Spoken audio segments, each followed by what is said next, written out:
Thank you. Thank you for listening to the Kelly Show. I'm Kelly. I'm here with Doug Kelly, my better half. All right. And we're here with Jake Hornstein. He's a successful local businessman and the founder and COO of Our Children Have Rights. Jake, welcome. And tell us about that organization and your first year performance. Sure. Well, it's great to be back here. Greg and I were here. It was last winter. Yeah. So we're very excited to share the updates with you, and really humbled to be here and you helping us just tell more people about the mission and inform the listeners on how we can help them and their friends or families who may have friends or people that are going through these processes. But in short, yeah, thank you. It's ourchildrenhaverights.org. We're a web-based nonprofit. We've been around for about a year and a half, just wrapped up our first full year of programming. And what we do is we help parents across the country navigate the different processes related to different matters of child custody, but also co-parenting. And it could be a single mother, it could be a single father, it could be an unwed couple expecting a child. Sometimes they're amicable, sometimes they're not. Right. It could be a married couple seeking divorce with minor children. And really the goal is to help more children avoid being in a living environment that doesn't promote their healthy development. So it's really condensing the amount of time and the duration that a child is the subject of a litigation process. Mm-hmm. And so we do it through a lot of educational materials, free direct services, free consultations. We do it over Zoom, FaceTime, email, phone, but also free document review, looking at things like parenting plans and other related documents. And then we have a network of program partners, many of whom are locally based, that they help us with the things that Greg and I don't do or can't do. We're not licensed therapists, we're not licensed counselors. So not lawyers. Exactly, right. exactly. Right. Things like housing assistance, rental assistance. So having program partners who have those services, we're able to help more parents with other things. That's phenomenal. Well, tell us about your performance in your first year. It's been a year. So how's it gone? It's been a year. It's going great. July is what we considered our official launch date, which was July of 2021. Right. So this past July, we just wrapped up our first full year of programming, and I can speak for Greg, who's not here tonight. We couldn't be more pleased and proud of the work that we've done in the first year, specifically as it relates to really the important stuff, the outcomes, their measurable results, how many parents we helped with these processes. It's over 15,000 parents, which is a lot, but again, we're web-based, so anyone can access us, and that's the beauty of being virtual and having a web-based organization where we meet parents where they are, regardless of where they reside, regardless of the state, the county. Anyone can come to the site. And then we also measure that in terms of how many parents have we had one-on-one consultations with. Mm-hmm. It was just under 700 in total. And again, those are free consultations over Zoom, FaceTime, phone, email. We really let the parent decide the method of communication, whatever they're most comfortable with. And then there's the free documentation review. And I believe it was about 300 parenting plans that we looked at, and other related documents. So again, in terms of the stuff that really matters, we're very happy with that in year one. Fantastic. Well, congratulations. Thank you. Yeah. It sounded like awesome. Like a tremendous amount of progress in such a short time. Yeah, in fact, we kind of have to be mindful of, we want to help as many people as we can. Gotcha. But you can only speak to so many parents each day. You can only review so many documents each day. And also, we have all the programming to run and just run the organization day to day. So in terms of growth, it's, we want to get more people to come to the site. Most of the time when the parent doesn't interact with us, most of the time. They come to the site. It's almost like going to the grocery store. They know what their needs are. The site's very easy to navigate. If you go to the grocery store, you don't need someone on staff to help you find milk or poultry. You know which aisles to go to and how to find it. So we're very happy about that because that was by design, building something that's easy for people to find what they came to the site looking for, which then allows us to not get overcapacity with one-on-one interactions with parents. That's something. Huh? So how have you expanded the scope of how you help parents with community resources? Yeah, I'm glad you asked. That's really probably the main thing we want to get the word out about, especially across Pinellas County. But as Greg and I, the more we started interacting day to day with more parents, you start learning more about these other challenges that they have. We refer to that as ancillary challenges. And they do intertwine and have a lot to do with the custody process. You're listening, not just talking. Exactly. Right. Exactly, yeah. Greg and I are good listeners, we're very coachable, but these are things that he had his lived experience, but he didn't have to worry about rental assistance or dental assistance for the uninsured. He had a flourishing IT career. He had the means to utilize the resources that he needed. But one of the more common ones is the parent who they need housing. They need to find affordable housing. And a judge, if they're going through the custody process, isn't going to grant custody if the child doesn't have a safe place to stay or a place to live. So once we started hearing about that, it's like, wait a minute, there must be something we can do about that. And at first it kind of seemed like, well, it's outside of the work that we do, but it's really not. Because if the goal is to establish a successful co-parenting strategy and custody for a responsible parent, and Greg and I, it's just the way we think and the way we approach this, we decided, we're gonna figure this out. And it actually was pretty easy to do. No matter where you live in a county. That county has a county government. That county government has usually a human services department. Sometimes it's named differently, but those departments have services and programs for rental assistance or down payment assistance.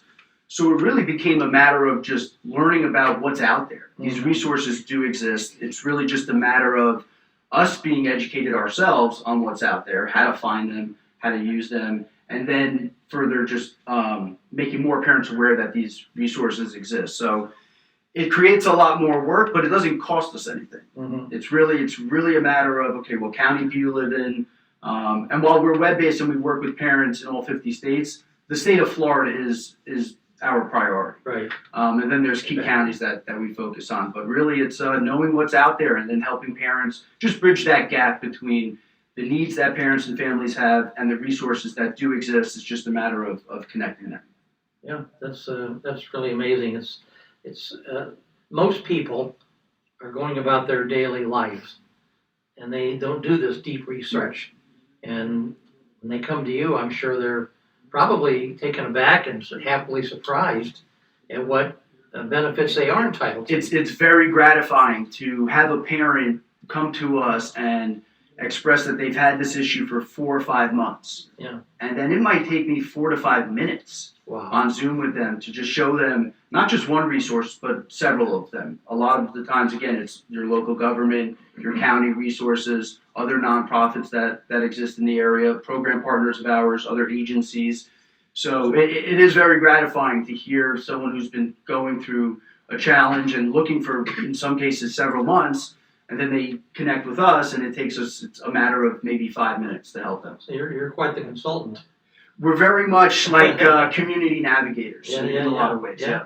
Incredible. Now, do you charge for your services? We do not. No, everything is free. That was a big part of what we wanted to do. So the direct services are free. There's no gated content. You don't have to fill out any forms or pay to access the site. It's openly accessible and available to literally anyone who has an internet connection. But that was very important to us that, instead of focusing on a certain area like Central Florida, which is where Greg lives, or Tampa Bay, just make it open to everyone. And that way we can help as many people as possible. And your website is again, Our Children Have Rights, together, no dots between them, .org. Correct, that's right. OurChildrenHaveRights.org, Gotcha. which is also the name of the organization. It's almost like autotrader.com. So that's the goal was to just further emphasize that we're this web-based organization. Mm-hmm. Don't worry about where we're based out of. You can access us. OurChildrenHaveRights.org. Gotcha. Tell us about Sand Key Park and Beach. Sure. So that's been a lot of fun. We adopted Sand Key Park and Beach in the last couple of months, and fundraising is kind of the only concern that we have. That's the hardest part. The good news is the easy part is helping parents every day. It's actually pretty easy.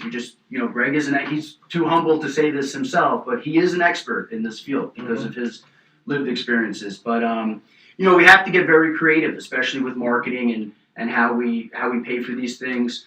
We've got a great marketing game, a great social media game, and we don't spend much money on it at all. But we have to continue to be creative and do good marketing that that yields results without paying for it. Right. And adopting a park is actually a great way to do that. We'll have a big sign at the entrance of the park. If you're not familiar with it, it's a huge park. I think there's about 6,000 parking spots there. There's 3 dog parks. There's multiple picnic areas. It's a And for big those who fishing. don't know, this is just south of Clearwater Beach. Right. It's a separate island, actually. Right. Yeah. So it isn't. It's in the city of Bel Air Beach, and it's just Gotcha. south of the inlet. But Yes. people come to Clearwater Beach from all over the world. Right. So this isn't just your typical neighborhood park. This Yeah. is like a crown jewel park within the state. We've got So- to go there, Kel. What? You need to go there and visit this place. Oh, yeah. Well, if you want to come volunteer with us, Can. you certainly can. So it's a unique opportunity to have a big sign at the entrance, which if you go to the park, you pass the sign. It's almost like instead of spending however many thousands of dollars on a billboard, we have this for free. But what we do there is it's a lot of litter removal, trash pickup. After Hurricane Ian, there was a lot of debris to pick Yeah, up, mostly branches. branches, trees, exactly. Yeah. There's other things that we could do, power washing the picnic areas, painting. There's always work to be done at the park. Sure. But it is a good way for us to really just further give back to the community, but also partner with other organizations who, if they want to do outreach events with their employees, this is now an opportunity for them to partner with us and we can clean the beach together and collaborate. How do they contact you if they want to become a adopter? They can email me directly, Jake Hornstein at ourchildrenhaverights.com. Spell your name, Hornstein, right? and that's Jake Hornstein at ourchildrenhaverights.com.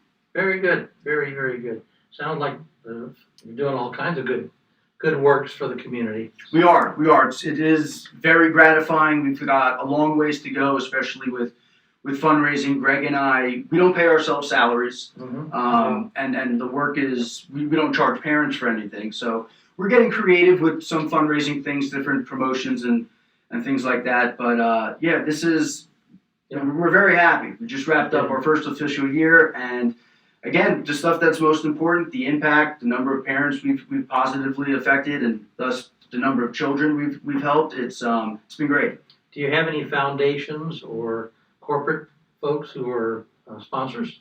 We do. We have a lot of program partners, and they're not funding sources. They're more of organizations that we collaborate with. Right. So, for example, Feeding Tampa Bay. Mhm. We work with a lot of parents who, they're employed. They're not underemployed. They're fully employed. But between spending tens of thousands of dollars on litigation, but also, it's getting harder and harder to keep pace with the cost of living, they now find themselves, they need access to food banks and food pantries. So through partnerships like Feeding Tampa Bay, they help us with that. They also have things like benefit outreach coordinators. So for the parent or the family that needs to apply for a program like SNAP, Supplemental Nutritional Assistance Program, those application processes, they're not always that easy. Yeah, So, right. right. So these partnerships, they have, and we help people with those applications as well. But Florida Blue is another good one. Pinellas County Government. It's a long list, so I'm going to end up leaving people out. But they're all on the site, and they're not funding partners. They can be if they'd like to be. Step up. Exactly. Plate, right? But no, we can't really do. We could do the work that we're doing, but there are these other things. Learning from parents that who would have thought that we would be a resource for finding baby formula for parents that couldn't find it or they that's couldn't. critical. Exactly. So Critical. it's amazing how current events really do affect a lot of the work that we do. What do you do usually? How do you pay the bills? Well, the overhead isn't that much. No, I'm talking about not this organization, but you personally. Me personally, it's What are you, a developer or are you? no. I mean, this is my full time gig. Wow. So any That's support, amazing. any support is definitely greatly appreciated. And look, Greg and I, we believe in what we're doing, Yeah. and we know that this was going to take time. Yeah. But we've built an unbelievable product. We get great feedback from other leadership in the space, the nonprofit space, people who've worked with families and children for decades. And who would have thought that we were really the first ones to come up with this web-based concept. Yeah. It's not just a free resource center, but has the direct services for free. So, yeah, we don't lose. If I come back in 8 months, and then I might have more concern about, if we're not taking salaries. But we knew what we were getting into. Sure. We're very good at keeping costs low, especially from a marketing standpoint. We spend very little money on marketing. In business, you got to plant before you can harvest. Sure. That's just the way it goes, and you come a long way in just 1 year. Yeah. I mean, this is amazing. Well, tell us about your family. Well, my family, it's really, in terms of my household, it's just myself right now. I was married, but not for very long, and we didn't have children together, so that makes things a lot different, right? Less complicated. So fortunately, it was at the right age where, without having children, it overlapped with COVID and a career change. So everything has worked out Very nice. very well. Good for you. That's fantastic. What do you like doing on your time off? I'm sure you got some sort of ways to let the stress out. I try to stay very active. I'm on a couple co-ed softball teams. Play a lot of basketball, and I go to that beach and park a lot. I started going there with groups of friends for a while, and then I have been familiar with the Adopt a Street program, Adopt a Park program. I actually have a street right down the street from here. It's Drew Street to Fairmont Street. It's about 1.5 miles on MLK Boulevard. So I adopted that a few years ago. And when you go to these parks and they're not adopted, they have the signs, Adopt a Park, right? And, right. Contact us for more information. And I thought, wait a minute, why doesn't let's have the nonprofit adopt a park? Right, We'll get the big sign, and it could lead to other things. So very good. Very stay good. busy, stay active. Well, we've been chatting with Jake Hornstein. He's the founder and COO of OurChildrenHaveRights.org, and also has a great thing going here with the Sandkey Park and Beach. So if you're interested in becoming involved with that or learning more about it, as far as your email, I think you gave it out before. Yeah, again, that's Jake Hornstein at OurChildrenHaveRights.com, JakeHornstein at OurChildrenHaveRights.com. Very nice, very nice. And we've enjoyed having you on the show. Thanks a lot for all you're doing for our community and for the nation, really. Not just a local thing. It's a universal issue. Yeah. It really is. It could happen to anybody. Yeah, so absolutely. We appreciate that. Love being on here. We love listening to you both. And following you on Facebook and Colorful Clearwater and all that. And it's great to be here. Well, thank you kindly for being with us on the Kelly Kelly Show. Doug Kelly with Kelly Kelly, wife and co-host. And Kelly, it's about time for to wrap things up. Why don't we thank our guests first? Our guests today were Dave Albritton, Clearwater City Council member, and Jake Hornstein is the founder and COO of Our Children Have Rights. And both excellent guests, very informative. Very, very good. Yes, that's help our, what is it? What is it again? I think it's .org. Is it? .org. Yeah. OurChildrenHaveRights.org. There you go. And also, it's about time for us to go right into our close. And you have a verse, I believe, I do for this have a week. verse. Let's do it. Very apropos for today. Psalm 127, verse 3.